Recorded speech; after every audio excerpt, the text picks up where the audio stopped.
The Galactic Expeditionary Forces had, in their infinite wisdom and finite competence, established forward observation Camp Epsilon-7 on Thalassa-9 approximately 6 standard cycles ago. The planet was a water world, which meant 94% ocean and 6% technically not ocean, but still pretty wet. It had been selected for its strategic position near the contested zone, which was the polite military term for that part of space where everyone argues about who owns what, but nobody wants to fight hard enough to actually resolve anything. The camp itself perched on one of Thalassa-9's rare landmasses, a stretch of white sand beach that would have made for excellent vacation brochures if the Galactic Expeditionary Forces had any sense of irony or marketing skills. They had neither. Instead, they had surveillance equipment, atmospheric processors, and 47 soldiers from 12 different species, all of whom were currently learning that supply chain logistics was where military operations went to die. The supply ship was late. Not fashionably late. Not stuck in traffic late, but 17 days late, which in military terms meant someone back at headquarters had either forgotten they existed or filled out the wrong requisition form. Possibly both. The camp's rations had run out 4 days ago, and the emergency reserves had lasted another 2 days because someone, whose name would never be officially recorded, had been sneaking extra portions for 3 weeks. Now the camp faced a crisis that no amount of tactical training had prepared them for. They were hungry, surrounded by water, and nobody had thought to pack fishing equipment, because who brings fishing equipment to a military operation? That would be ridiculous. Almost as ridiculous as establishing a forward observation camp on a planet where the nearest supply depot was 6 jump gates away. The Vrix, insectoid creatures who could survive on metabolized minerals, were doing fine. They spent their time making clicking sounds that translated roughly to "we told you carbon-based life forms were high maintenance." The Kell photosynthesizers had positioned themselves in the sunniest spots and were having what could only be described as a pleasant vacation. The rest of the camp, however, was discovering that military unity crumbles rapidly when stomachs start growling in 17 different biological configurations. Enter Marcus Chen, human, private first class, age 26, and the only member of his species assigned to Camp Epsilon-7. He had spent the morning of day 5 without food, doing what his bunkmates considered deeply suspicious, walking along the beach, staring at the ocean, and occasionally nodding to himself like he was solving complex mathematical equations in his head. "You know that water is toxic, right?" Lieutenant Vren, a Corthian with 4 arms and a sensible fear of untested environments, had called out. The Corthians came from a desert planet where water came in carefully rationed containers and was never ever found in quantities large enough to have waves. Marcus had looked at the ocean, then at Vren, then back at the ocean. "Yeah, no, it's fine." "Fine?" Specialist Talk tested it yesterday. Salinity levels are deadly to 70% of camp personnel. For drinking, sure. Marcus walked closer to where the waves lapped against the shore, still nodding like the ocean was confirming things he already suspected. But that's not the point of it. This statement baffled Vren enough that all 4 arms dropped to his sides. Then what is the point of it? Food. The word hung in the air like Marcus had just announced he could breathe vacuum. Vren's translator chip made a small beeping sound, as if checking whether it had malfunctioned. The water contains food. The water contains things that contain food. Fish. Crustaceans. Probably some kind of mollusk situation. Maybe seaweed if we're lucky. Marcus was already walking back toward the camp's equipment storage, moving with the kind of purpose that made aliens nervous because humans with purpose usually meant something was about to get weird. By midday, Marcus had assembled what could generously be called fishing equipment. He had requisitioned borrowed or outright stolen monofilament line from the communications array, bent a maintenance tool into a hook shape, attached it to a piece of structural support tubing, and was currently digging in the sand near the tide line, while a growing crowd of aliens watched with the fascination of scientists observing a potentially rabid specimen. "What is it doing?" whispered Kelix, a methane-breathing Thordan who observed from inside his environmental suit. "Digging," replied Commander Zaith, a crystalline Praxian whose body refracted light in ways that made her look perpetually disapproving. She had been trying to maintain order in the camp, but order was difficult to maintain when everyone was hungry, and one of her soldiers was exhibiting behavior that defied all standard protocols. But why? Marcus straightened up, holding something small and wriggling. "Bait," he announced, attaching it to his improvised hook. Then, with the casual confidence of someone who had done this 1,000 times on Earth, he cast the line into the ocean. The aliens stared. Marcus sat down on the sand, holding his makeshift fishing rod, and waited. "This is insane," Vren muttered. "Even for a human." 20 minutes later, the line went taut. Marcus stood, set his stance like he was bracing for combat, and began reeling in something that was clearly fighting back. The water churned. Several aliens stepped backward. One began recording for what would either be a rescue operation report or evidence for a court-martial. What emerged from the ocean looked like someone had taken a standard fish, made it purple, added an extra set of fins, and gave it teeth that suggested it had opinions about being caught. It was roughly 1/2 meter long and flopping with indignant fury. Marcus held it up triumphantly.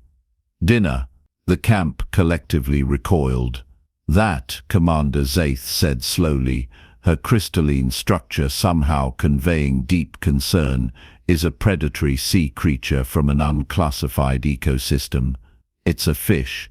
It could be poisonous. Only one way to find out."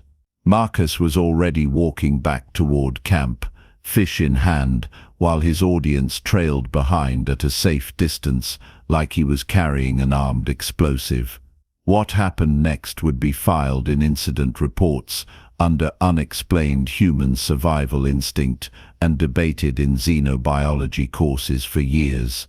Marcus built a fire on the beach, using camp fuel cells, constructed a makeshift grill from equipment housing, and proceeded to cook the fish while providing running commentary that his translator rendered in 12 different languages simultaneously.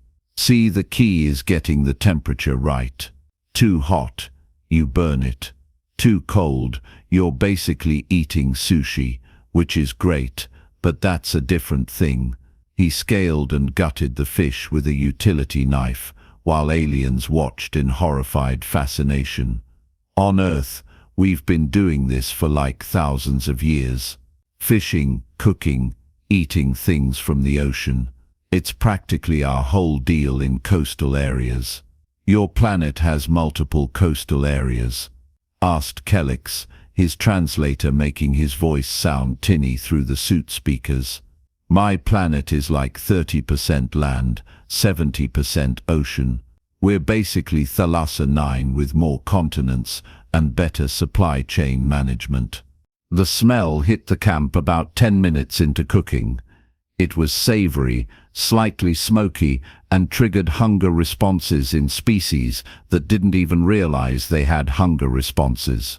Aliens began drifting closer, drawn by biology and desperation in equal measure.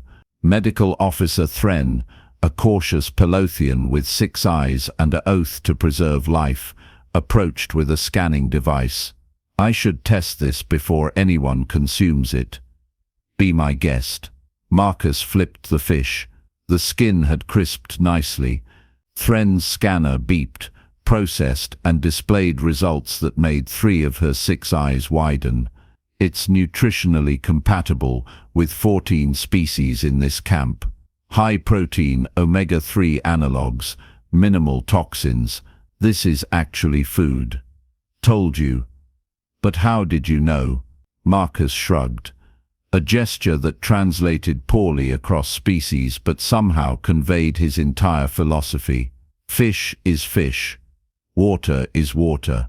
You put a hook in the water, you get fish. It's not complicated. He took the first bite while the camp watched, half expecting him to collapse. Instead he chewed thoughtfully, swallowed and nodded. Bit gamey. Could use lemon. But yeah, this works. The silence that followed was broken by Vren's stomach making a sound that needed no translation. You want some? Marcus asked. Is it safe? I'm not dead. You're also human. Your species drinks ethanol for recreation and considers it a viable solution to emotional distress. Fair point. But Thren just said it's compatible, so... Marcus held out a piece of cooked fish. Vren took it with one trembling hand, examined it with the intensity of a bomb disposal expert, and took the smallest possible bite. His face, which was mostly mandibles and compound eyes, somehow conveyed surprise. Then delight. Then immediate regret that he had been polite and taken a small piece. It's good, Vren said, sounding betrayed by the universe. It's actually good. By evening, Marcus had caught 6 more fish and the beach had transformed into what could only be described as an unauthorized mess hall.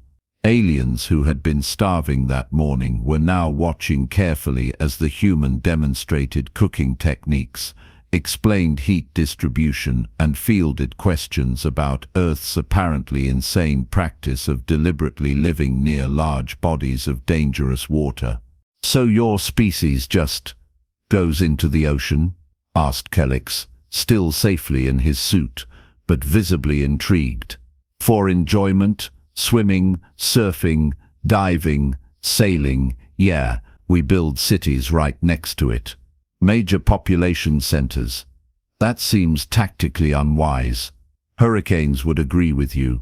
We do it anyway. Marcus was working on fish number 7, having established a production system that would make efficiency experts weep with joy. The ocean gives us food, transportation, and entertainment. We figured out pretty early that it's better to work with it than against it. Commander Zaith approached, her crystalline form refracting the firelight into small rainbows. Private Chen. Commander. Marcus didn't salute because his hands were covered in fish scales, but he nodded respectfully. This is highly irregular. Yes, ma'am. You violated approximately 14 supply chain protocols, misappropriated military equipment, and introduced unvetted alien biological matter into camp personnel. Also, yes, ma'am, camp morale has increased 400% in 6 hours. Medical reports, 0 incidents of malnutrition-related distress. And Lieutenant Vren just asked me if we could extend our deployment on Thalassa 9. Zaith's tone suggested she was personally offended by the universe's refusal to make sense. Explain this. Marcus gestured at the ocean with his gutting knife. People were hungry. Ocean had food. I got the food. People are less hungry. He paused. Also, that supply ship is definitely not coming tomorrow like they promised. The supply ship will arrive within 48 hours. Sure it will. It did not arrive within 48 hours. It did not arrive within 96 hours. By the time the supply ship actually showed up, 11 days later, forward observation Camp Epsilon-7 had undergone changes that would baffle every officer in the chain of command. Marcus had taught 7 aliens to fish.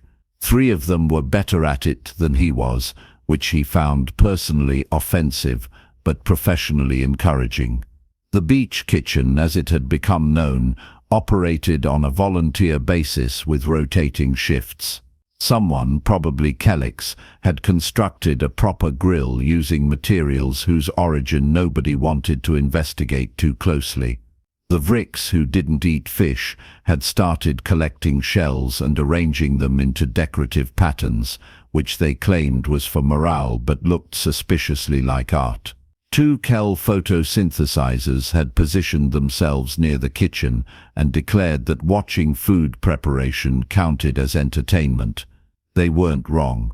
Vren had become obsessed with what Marcus called cooking techniques and had started experimenting with local plants as seasoning, discovering 3 new herbs in the process.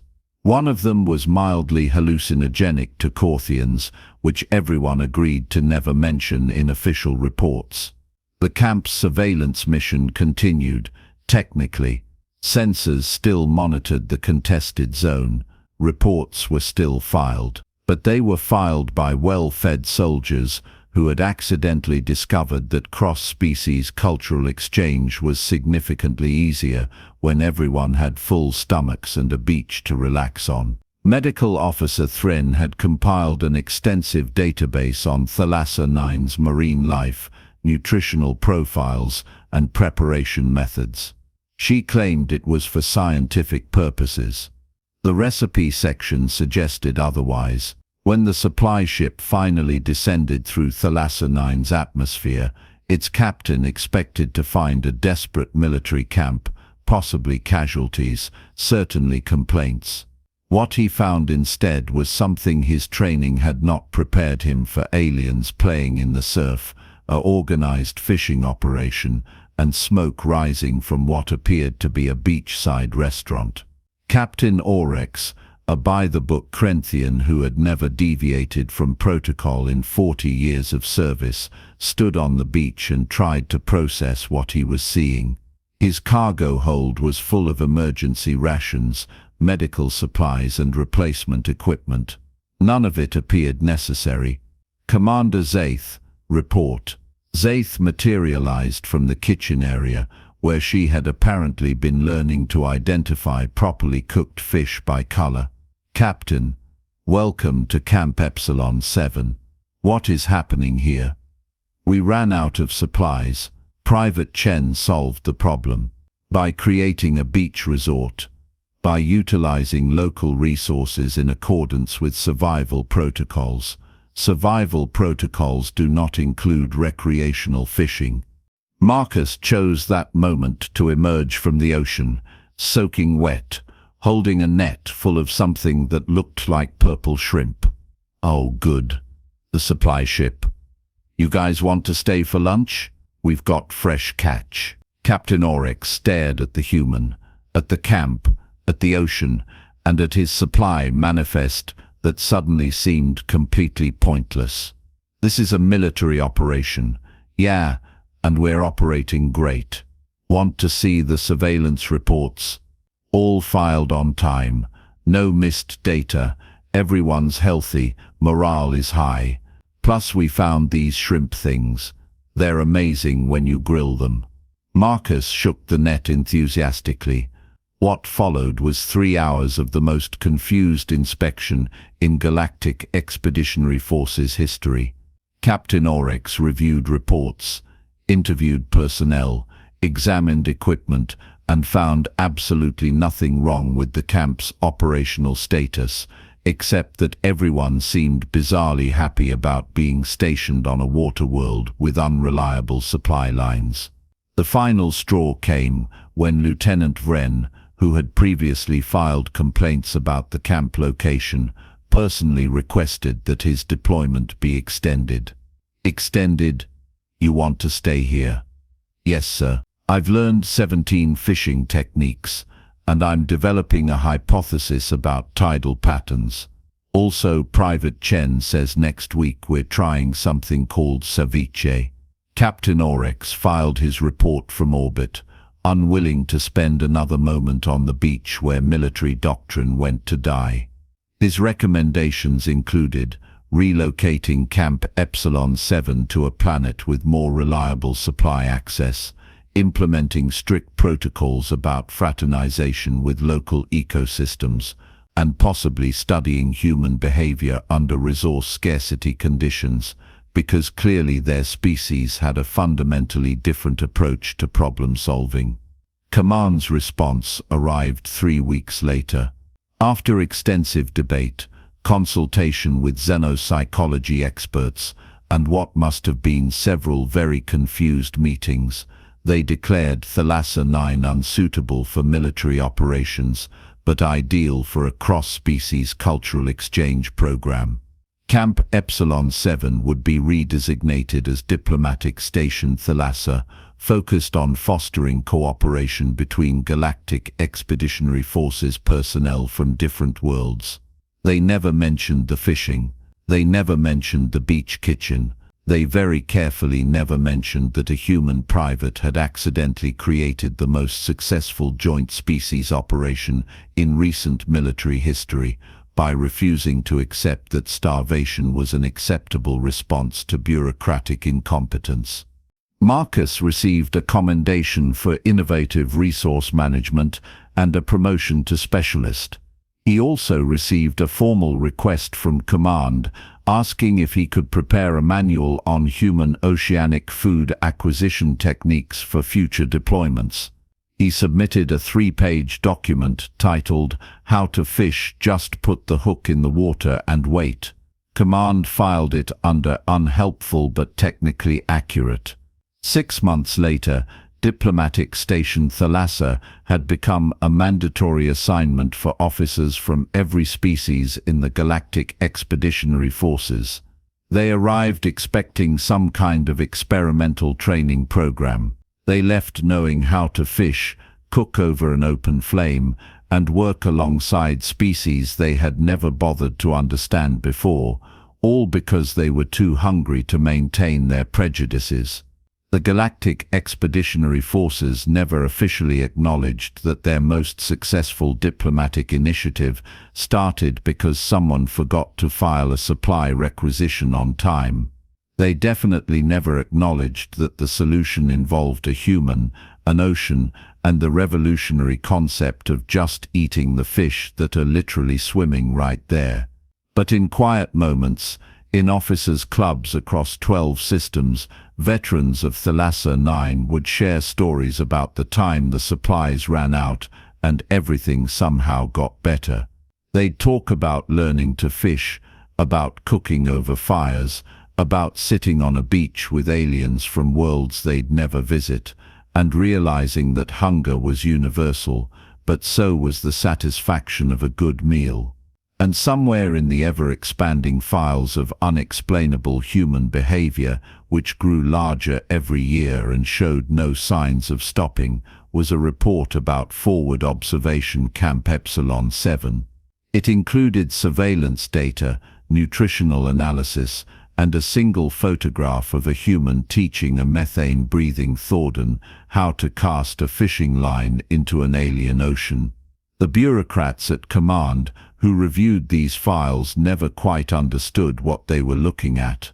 But then again, they had never been hungry on a beach, watching a human solve an impossible problem by simply refusing to accept that it was impossible. Humans, the report concluded, had a frustrating tendency to ignore proper protocols in favor of what they called common sense, which appeared to be neither common nor sensible, but was irritatingly effective. The ocean, meanwhile, continued to provide fish. The supply ships continued to be late, and Marcus continued to run his beach kitchen because someone had to feed people, and it might as well be him. After all, the water was right there.